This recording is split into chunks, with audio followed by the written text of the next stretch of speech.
This is a brief lecture on the Serpentine Model, a model of communication developed by Barnett Pearce, Vernon Cronin, and their associates, and it's from the theory of the coordinated management of meaning. The Serpentine Model helps us to track the unfolding pattern of interaction in any communication episode, what I refer to in our course content as a micro-event, and it's really simply a sequence of actions, verbal and nonverbal, that together form a coherent whole.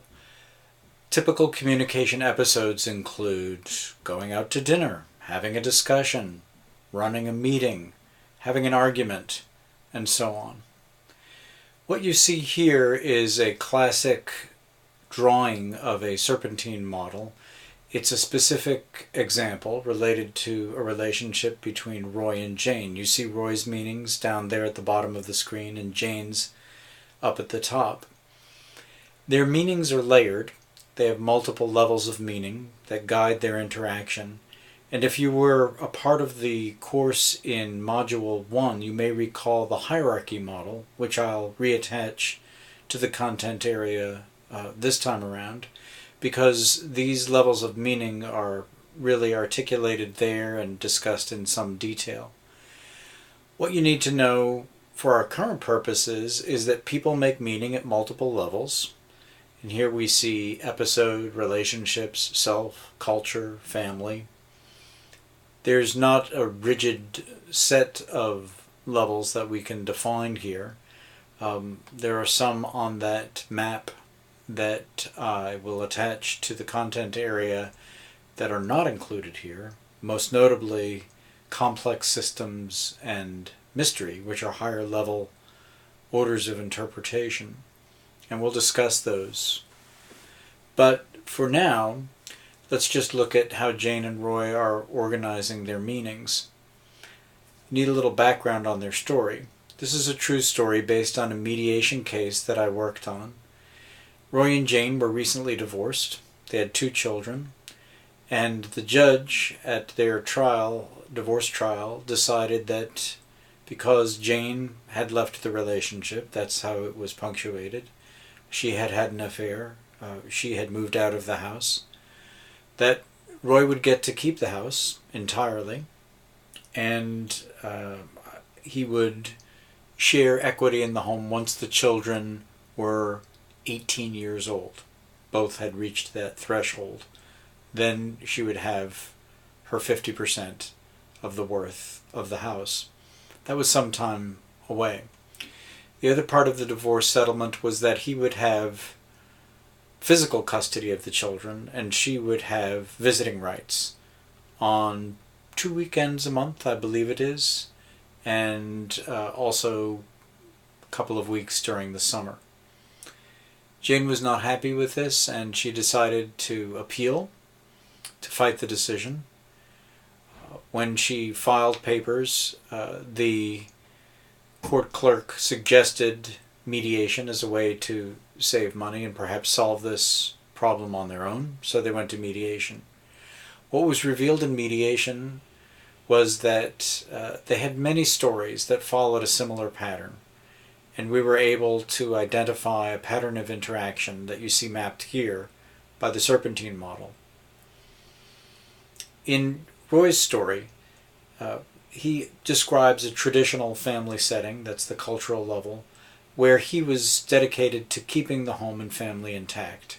He saw himself as a hard-working, devoted father and husband, and the episode, both in mediation and elsewhere, when he interacted with her, was often framed as, "I'm not going to let Jane run her game on me." He felt that he had been manipulated and deceived by her in the past, and he wasn't going to let it happen again. Jane, on the other hand, had a more modern, one might say, or modernistic or individualistic cultural framework in which individual selves, their competence and their growth were the higher order contexts, more important than, for example, keeping a family intact. And for her, growing and changing was the important thing. part of their backstory was that she, when their relationship was troubled, had asked Roy to move out of the house that he had built. He had built this house from scratch to a nearby college town so that the kids would have better schools and so that she could more easily take college courses and develop her career. Roy was also taking college courses at the time as well. This was her framework for a successful trajectory for herself and for Roy and for the family. However, when there was a disagreement, when Roy refused to move, then her identity as self, as a competent, growing human being, took precedence, not that of family. That's why you don't see that level there in her set of meanings. She saw herself as a mother and a career woman. And in terms of episode, when she tried to engage Roy with things like getting insurance for the children, or arranging or renegotiating visitation times, she saw this as a problem-solving episode, pretty straightforward. Okay, so there you see their frames for the interaction. Now, what's this 1, 2, 3, 4, 5 in the middle? It's the standard sequence of actions, and I'm going to go over them with you. The red arrows up and down show where action initiates and where it is being received and interpreted. So you see, for example, Act 1, Jane is initiating that because the arrow comes down from her side, and then Roy interprets that action. So you see the arrow following down to his levels of meaning. He interprets what she says, and based on his interpretation, he initiates his own action, his response. That's Act 2. She interprets it, and so on. The pattern unfolds. Pretty straightforward. I think one of the things that the Serpentine model shows us is how the unfolding pattern of interaction occurs moment by moment. It's strongly informed by people's pre-existing stories, but those stories could potentially change. We call this reframing, or reconstituting our meanings in a new way. However, in this case, we'll see that the meanings remain pretty stable and the pattern of interaction repeats itself. So let me give you the rundown here. I'm going to read from my own summary of this case. Step 1. Jane initiates a discussion planning session. The pattern begins when Jane talks about what she considers an important issue, such as medical insurance for the children, visitation schedules, or whether to file a joint tax form. From Jane's perspective, this counts as being responsible and obligates Roy to engage with her by presenting counterproposals, generating alternatives, and providing information. However, for Roy, Jane's talk signals the beginning of an unwanted episode in which he has no acceptable moves. If he withdraws from the interaction by being unresponsive or uncommunicative, Jane will criticize him as being too slow, incompetent, or irresponsible, all of which are serious threats to his self-esteem. But if he is responsive, he will allow Jane to run her game, in which she has already thought 3 steps ahead and will use anything he says against him. Step 2. Roy responds cautiously. From Roy's perspective, the only logical response to Jane's attempt to run her game is to be wary of giving her any information that she might use against him, and to avoid agreeing with any specific proposals. He does this sometimes by silence, sometimes by unresponsive comments, and sometimes by metacommunication, in which he accuses her of trying to manipulate him. Whatever his response, Jane interprets it as confirming her low estimate of Roy's competence as a relational partner. If the issue involves personal needs, she interprets Roy's response as showing her insensitivity. If it involves financial matters for the children, she interprets it as his irresponsibility. In terms of her constructions, such incompetence on Roy's part obligates her to take whatever action she deems necessary about the problem without further consultation with or help from Roy. Step 3. Jane takes action. Although what she does seems to her is simply reasonable, Roy is impressed by the fact that it always impacts him. After the discussion about medical insurance, Jane bought a policy for the children and expected Roy to reimburse her for half of it. In another instance, she made an appointment for Roy to visit a school that she was interested in having one of their children attend. Since their relationship began to deteriorate in the last 6 or 7 years, Roy interprets Jane's activism as attempts to, quote, jerk me around. At this point in the sequence, Roy feels very much out of control, forced, backed up against the wall, to take direct action in order to regain a sense of autonomy. Step 4. Roy objects to the pattern. Curiously, although Jane depicts Roy as less verbal and communicative than she, it is Roy who has developed the more elaborate vocabulary that describes the pattern, which he calls Jane running her game. At this point in the pattern, Roy displays anger, according to Jane, striking her on one occasion, and objects to the consequences of Jane's actions. Jane portrays herself as frightened by Roy's expressions of anger. Roy does not acknowledge her feelings of being threatened. Interpreting his behavior as a serious threat, she refuses to meet with him unless a third party is present. 5. Jane seeks outside help. In the history of their relationship, Jane has used a variety of means of outside help. Once she obtained a restraining order prohibiting Roy from seeing or talking to her. On another occasion, she asked him to see a therapist. Lastly, she has persuaded him to participate in mediation. For her, these steps are continuations of her rational, responsible actions in step 3 and as an appropriate response to his threatening behavior. Roy interprets the third-party interventions as calculated manipulations in which Jane seeks to achieve her hedonistic goals. He displays anger at being caught up in this pattern and expresses bafflement at Jane's failure to understand him. So there you have it in a nutshell. What's particularly interesting about this pattern is that the mediators, I was not one of them, I was the researcher who was observing and consulting with the mediators, but the mediators tried to break this pattern in a couple of ways. One, in a one-on-one with Jane, they tried to show her how her taking the initiative and pushing an agenda was threatening to Roy, and that perhaps there would be another way to go about negotiating solutions. She didn't see it.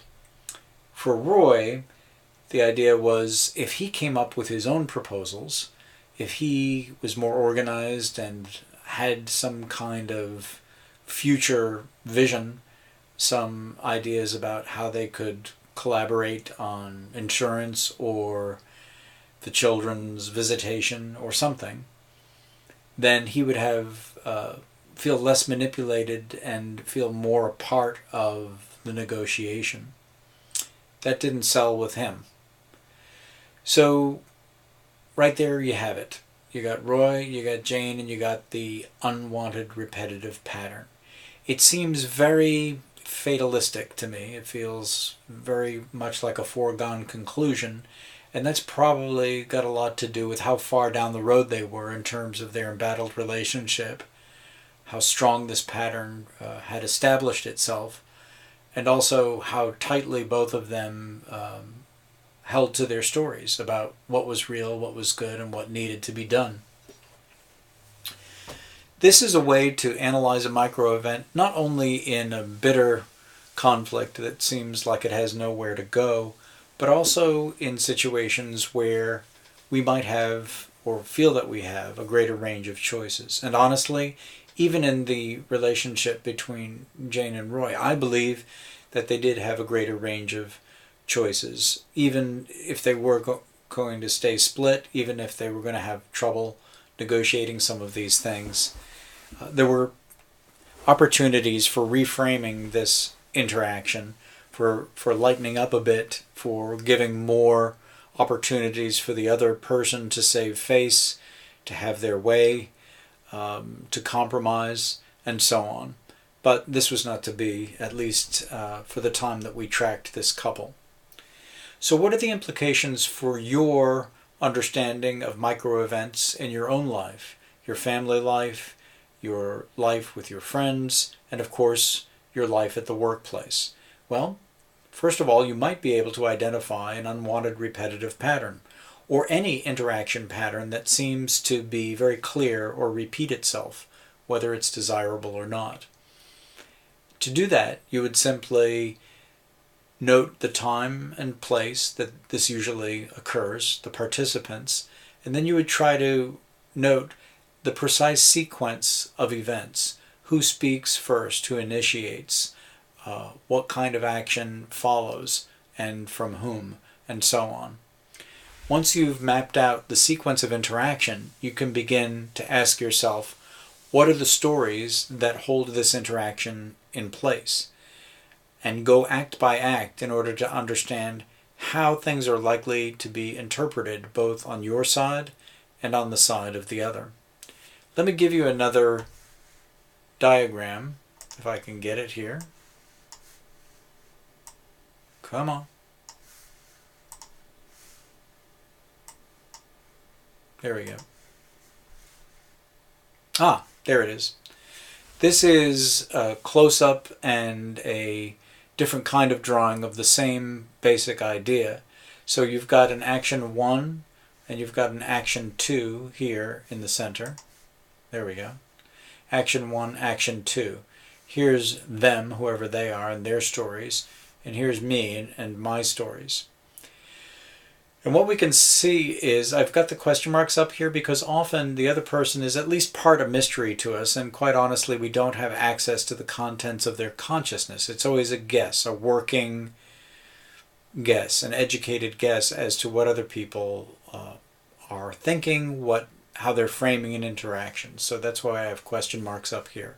Of course we can try to get close to what we think is going on with them, and the better we know them, often the more accurate our interpretations are. But I think it's healthy to have some humility about just how much we know. So I'm going to keep those question marks right there. So not knowing exactly what the other person's intention is, we receive their action. And look what happens. We interpret it, and we interpret it within the framework of our existing stories. How we see ourselves, the relationship, the organization, the culture, and so on. Based on that interpretation, held in place by our stories, we form an intention, that is, what we want to do next. Whatever our intention may be, we eventually have to act, and that would be the actual words we speak and the actions we perform. So we are the respondent in this case. We are the ones who respond to action 1 with our own action.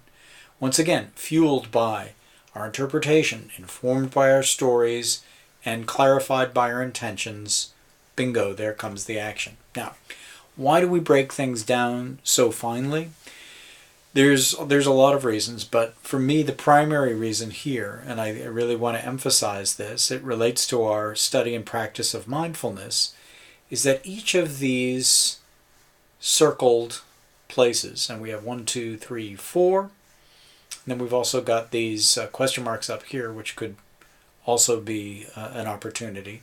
Each of these circled places indicate choice points, indicate aspects of communication that we could be more mindful of the fact that these are fabrications, these are things that we make up, that we create, that we have responsibility for, and in each case, whether we know it or not, we have choice. So if someone stares at us, we have the ability to choose how to interpret that.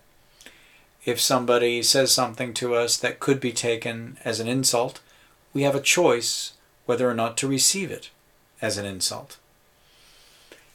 What holds things in place are our stories and our higher level meanings.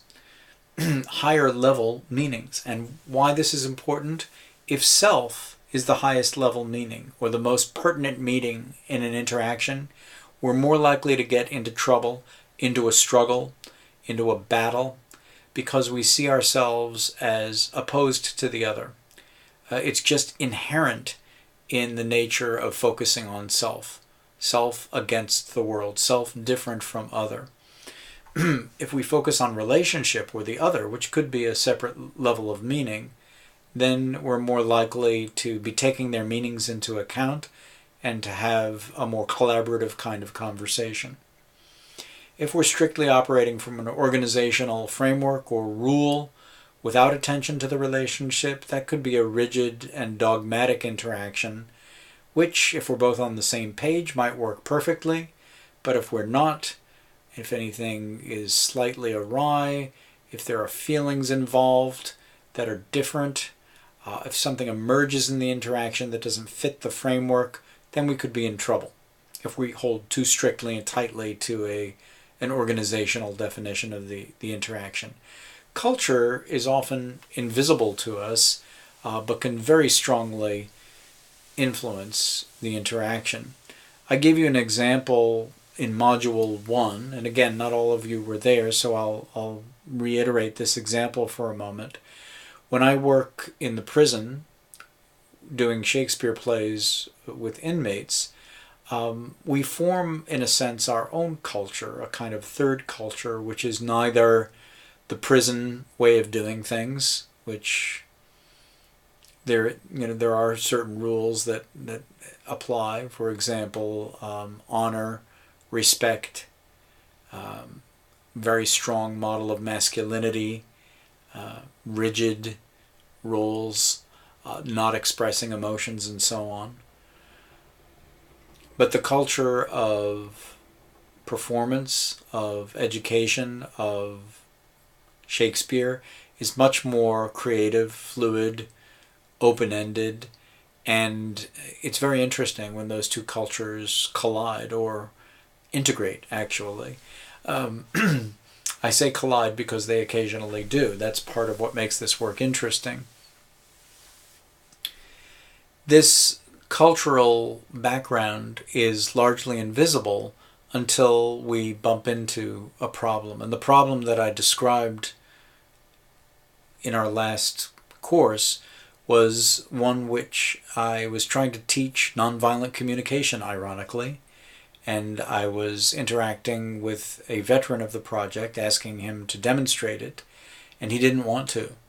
I asked him to talk about his feelings regarding a recent disagreement. He didn't want to go there. He said it was all over.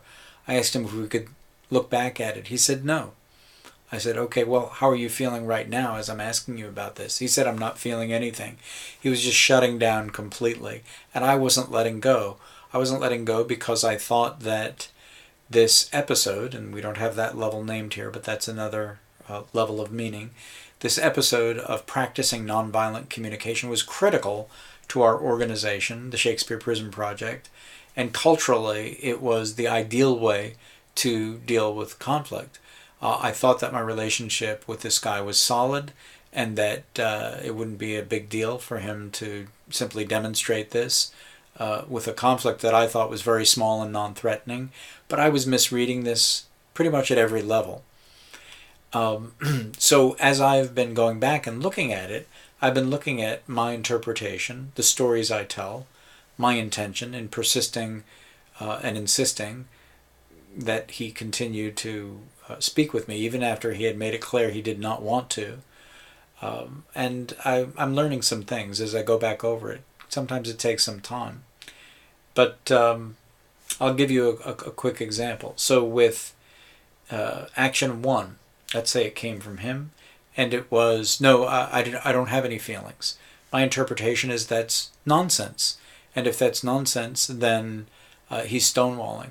And if he's stonewalling, I'm not sure why, but it doesn't really fit my story. So I'm actually confused and distressed. It doesn't fit my story of that I'm a nice guy and that I'm non-threatening and that I make the right decisions. It doesn't fit my frame for the relationship where I see him as somebody who knows me well and trusts me. I've known him for years. It doesn't fit my idea of the organization that we've formed, one where conflict resolution is central to what we do. And it doesn't fit my cultural model of what good communication is, which involves talking about feelings. So my stories really got rattled by this action and my interpretation of it. So what did I do? I persisted in trying to make sense of things. So I asked him further questions. So my intention was make sense of this, make it work, make sense of this, make it work. Don't let go, persist. So I asked him questions. Well, what do you mean you don't have feelings? Everybody has feelings. Maybe you don't have access to them right now. I went in that direction. I said, you know me. We've talked about this before. Remember? Nonviolent communication. Trying to reestablish the relationship and the relational history. None of it worked. My intention was, as I said, to reestablish relational history, to find out what was wrong, to make things work, push, push, push, push. And all of my actions got interpreted by him as threatening, intrusive, potentially manipulative, outing him, shaming him. That's pretty much the list, because I was doing all this, of course, in the presence of other inmates, and he had a reputation to maintain. His reputation was of a pretty strong guy, pretty tough guy, who knew what was right, knew what was wrong, knew what he wanted, knew what he didn't, and steered a straight course. And I wasn't going to throw him off that course. The only thing that he would accept from me in terms of direction, instruction,